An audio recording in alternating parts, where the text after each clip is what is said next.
Parte de esto les voy a mostrar hoy día. El texto se llama Las Distancias, en vivo, que está en construcción, que no ha sido terminado.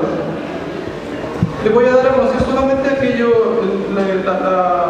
los poemas que hice en relación con el himno nacional. Para ello yo escribí a propósito de cada verso del himno que se canta.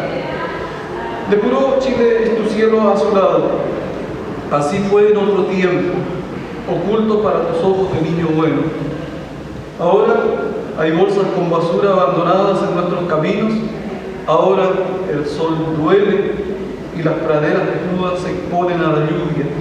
Ahora hay cuerpos extraños en la tierra y los muertos descansan en paz.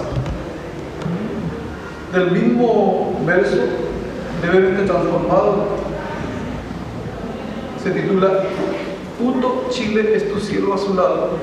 Hay carreteras en el espacio al mejor postor. Corre Chile por tus vientos más altos, el dinero de los dueños del Estado-Nación. Lo que fue puro alguna vez lo rompe el norte. Quedan colgajos de ozono sobre la región más austral. Mis hermanos antiguos sepultados están, pero no en silencio.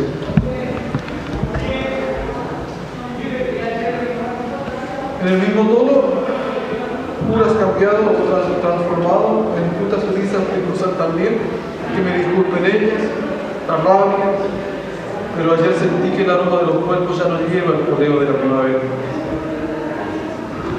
Y tus campos de flores cercados, y tus campos de flores cercados. No hay espacio por donde transite el hombre libre, ni la guiña libre, ni el zorro libre, ni el choro libre, ni nadie que tenga espíritu de tierra.